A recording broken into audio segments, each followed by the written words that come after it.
আইন শৃঙ্খলার অবনতির বিরুদ্ধে মানুষ যেভাবে উঠে পড়ে লেগেছে, প্রতিবাদে সোচ্চার হয়েছে, সমস্ত নারীরা নারী লাঞ্ছনার বিরুদ্ধে পথে নেমেছেন, ঠিক একইভাবে এই সমস্ত সাইবার অপরাধীদের বিরুদ্ধে পথে নামার সময় এসেছে।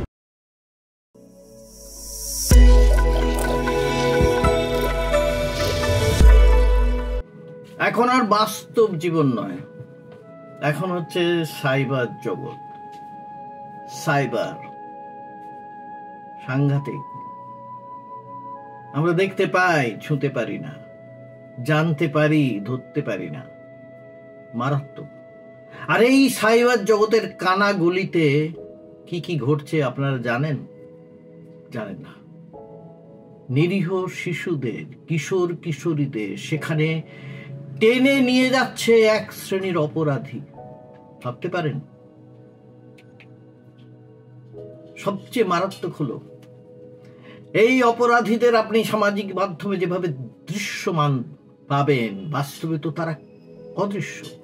খুঁজবেন কি করে? হ্যাঁ, অতটাই কঠিন। এমনকি আমাদের দেশের যারা তদন্তকারী তারাই এ কথা বলছেন। হ্যাঁ, একটি রিপোর্টে জানা যাচ্ছে। আমি সমস্ত মা বাবাকে, সমস্ত অভিভাবক এবং অভিভাবিকাদের সতর্ক করে বলছি, এখন বিক্রি হচ্ছে ধর্ষণ এবং খুনের ভিডিও ক্লিপ। বিশেষ করে কলকাতায় এই যে মর্মান্তিক ঘটনা ঘটে গিয়েছে, যার পরে আমরা দেখছি কিরকম প্রতিবাদী আন্দোলন, আরজি করের ঘটনা, কিন্তু সেই ঘটনার পর লাফ দিয়ে বেড়েছে এই খুন এবং ধর্ষণের ভিডিও। ভিডিও মানে কিরকম? Live video. সে সমস্ত ছবি তুলে রাখা হচ্ছে বিভিন্ন জায়গায় এবং তা বিক্রি হচ্ছে। ভাবতে পারছেন তো? একটু ভাবুন, এবারে আমরা কোন পথে চলব, সেই কথাটাই বলতে চাইছি আমি আজকের এপিসোডে। নমস্কার, আমি গৌতম বন্দ্যোপাধ্যায়, আর আপনারা দেখছেন গৌতম ব্যানার্জি অফিসিয়াল। যারা আমার এই চ্যানেল দেখছেন তাদের প্রত্যেকের কাছে আমি কৃতজ্ঞ। শুধু একটা অনুরোধ আপনাদের কাছে, যে আমার এই চ্যানেলটাকে আপনারা সাবস্ক্রাইব করুন এবং যে নোটিফিকেশন আইকনটা আছে, মানে বেলটা আছে, ওটা অন করে দিন। আমি যেটা বলতে চাইছি আজকে সেটা হচ্ছে যে সামাজিক মাধ্যম বলে যেটা আমরা দেখছি না, সামাজিক মাধ্যম, সেই সামাজিক মাধ্যমটা অত্যন্ত অসামাজিক প্রাণীদের বাসভূমি হয়ে উঠছে। অথচ তা হওয়ার কথা তো ছিল না। এই সামাজিক মাধ্যম বিশ্বে এমন কিছু পরিবর্তন নিয়ে এনেছে যা এর আগে মোটেও সহজসাধ্য ছিল না। আমরা এবারে কলকাতার কথায় আসি। কলকাতায় সরকারি হাসপাতালের মধ্যে এক তরুণী চিকিৎসককে ধর্ষণ করে খুন করা হয়েছে। এরকম নির্মম ঘটনার পর সামাজিক মাধ্যমে যেভাবে প্রতিবাদের ঝড় উঠেছে, তা যদি না উঠতো তাহলে এত বড় অন্যায় লোক সম্মুখে আসতেই পারত না। আর এই প্রতিবাদ ঘিরে জুনিয়র চিকিৎসকদের যে আন্দোলন সংগঠিত হলো, তা এক ভিন্ন মাত্রা পেল শুধুমাত্র এই কারণে, সামাজিক মাধ্যমের দরুন। এই বিষয়ে আমার এই চ্যানেলে এবং অন্যান্য বিভিন্ন চ্যানেলে বহু কথা বলেছি, বহু রাজনৈতিক কথা বলেছি। আজ আমি সেই আন্দোলনের প্রতি মর্যাদা রক্ষা করেই একটা অন্য কথা বলতে চাইছি। সমাজের আরেকটা অন্ধকার কানা গলির কথা বলতে চাইছি। এই কানা গলিতে চাপা অন্ধকার, যেখানে ভয়ঙ্কর পাশবিক একটা অপরাধ ঘটতে শুরু করেছে। আরজি কর হাসপাতালে যে ভয়ঙ্কর ঘটনা ঘটেছে, তার জন্য সারা রাজ্য থেকে সারা দেশ এমনকি বিশ্ব পর্যন্ত তোলপাড়। সেই ঘটনার পর বাজারে ধর্ষণের ভিডিও বিক্রি হচ্ছে এবং কারা কিনছে, মানে কাদের কাছে পৌঁছচ্ছে? কিশোর কিশোরীদের কাছে, স্কুল পড়ুয়াদের কাছে, অতি সস্তায় অনলাইনে মিলছে। যারা বিক্রি করছে তাদের প্রধান লক্ষ্য, মানে টার্গেট হলো এই কিশোর কিশোরীরা। একে এই দেশে যৌন শিক্ষা বলতে কিছুই প্রায় হয় না। যদি বা কোনো কোনো জায়গায় দেওয়া হয়, সেখানে যেটা দেওয়া হয় তা অত্যন্ত ভাষা নামকাও আসতে, তাকে শিক্ষা বলা চলে না। কিশোর কিশোরীদের কাছে এই জগৎটাই অজানা থেকে যায়, আর সেই সুযোগ এখন নিচ্ছে সাইবার অপরাধীরা। এতে দেখুন, সম্প্রতি একটি রিপোর্টে ইন্ডিয়া টুডে লিখছে, এই রিপোর্টটাই বের করেছে, সেখানে এই রিপোর্টে কনসালটেন্ট সাইকোলজিস্ট স্নেহা শর্মা মন্তব্য করেছেন এই সমস্ত অপরাধীদের প্রসঙ্গে, These people are among us, but the social system are to be blamed. Lack of sex education, taboo around talking about sex.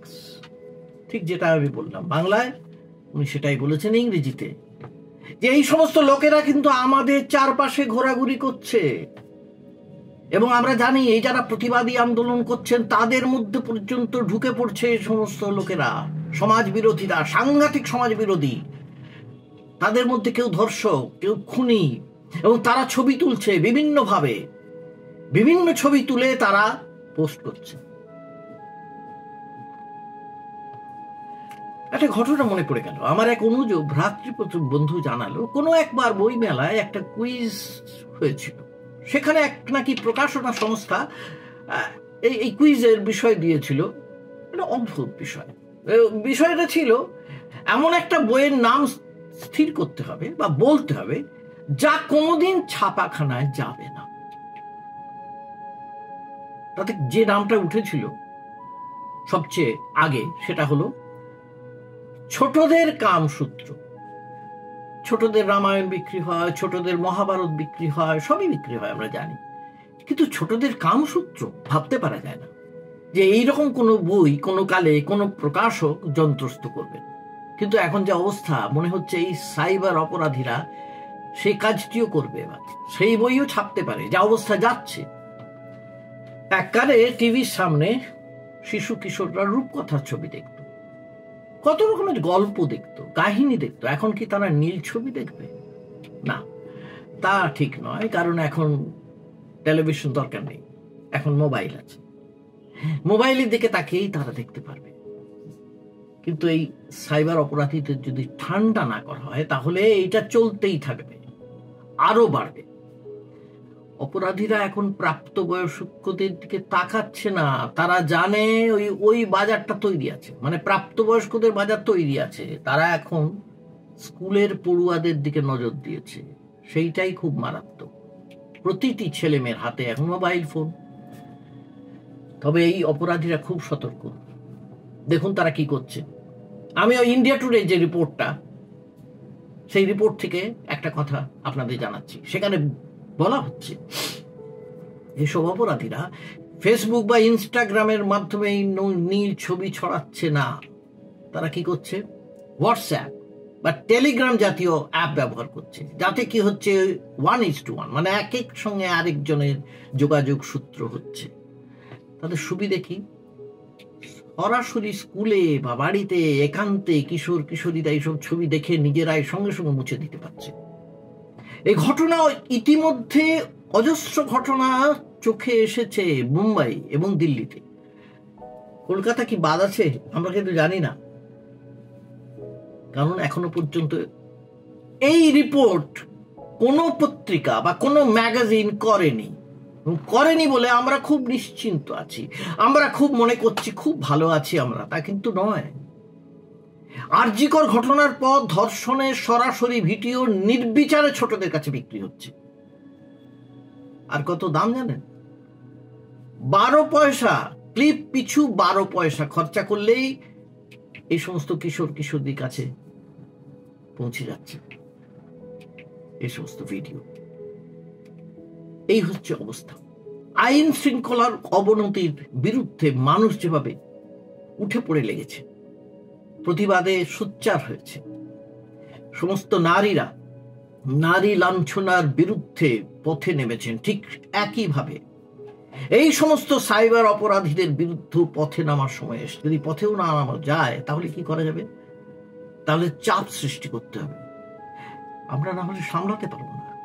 আর আমি একটি কথা বলে শেষ করব আজকের ভিডিও, সেটা হচ্ছে আমি প্রত্যেকটি মা বাবাকে অনুরোধ করছি যে আপনাদের ছেলেমেয়েরা, যারা ছোট ছোট ছেলে মেয়ে স্কুলে যাচ্ছে, যাতে করে যাচ্ছে, কখনো বাসে, কখনো অটোতে, কখনো কোনো ক্যাবে, সেখানে যারা নিয়ে যাচ্ছে তাদের সম্পর্কে ভালো রকম ভাবে জেনে নেবেন। তারা কারা নিয়ে যাচ্ছে, তাদের ব্যাকগ্রাউন্ড কি।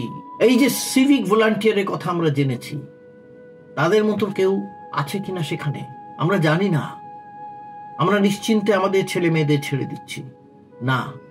এমনকি যে সমস্ত স্কুল থেকে বাস পাঠানো হয়, সেখানে যারা কাজ করে, তারা যে ছেলে মেয়েদের নিয়ে যাচ্ছে, তারা কিরকম? কেন বলছি আমি এই কথা? কারণ দিল্লি, মুম্বাইয়ের মতো শহরে দেখা গিয়েছে যে এই সমস্ত অটো, ক্যাব বা যারা চালায়, শিশু কিশোরদের স্কুলে নিয়ে যায়, তাদের মধ্যেই অনেকে এই ঘটনার সঙ্গে যুক্ত জানা গিয়েছে, এই রিপোর্টে জানা গিয়েছে। কাজেই খুব সাবধান থাকুন, এটা আমার অনুরোধ। এমনকি স্কুলে গিয়েও সেখানে স্কুলের কর্তৃপক্ষকে বলতে হবে, আপনাদের সতর্ক করতে হবে, তারা যেন এইদিকে নজর রাখেন। এইটা আমার অনুরোধ আপনাদের কাছে। আজকে আমি এই পর্যন্ত বলেই শেষ করছি। পরের এপিসোডে আবার আপনাদের সঙ্গে দেখা হবে। আপনারা কিন্তু আমার চ্যানেল সাবস্ক্রাইব করতে ভুলবেন না, আর যেটা বললাম খানিক আগে, নোটিফিকেশন আইকনটা অন করে দিন। নমস্কার।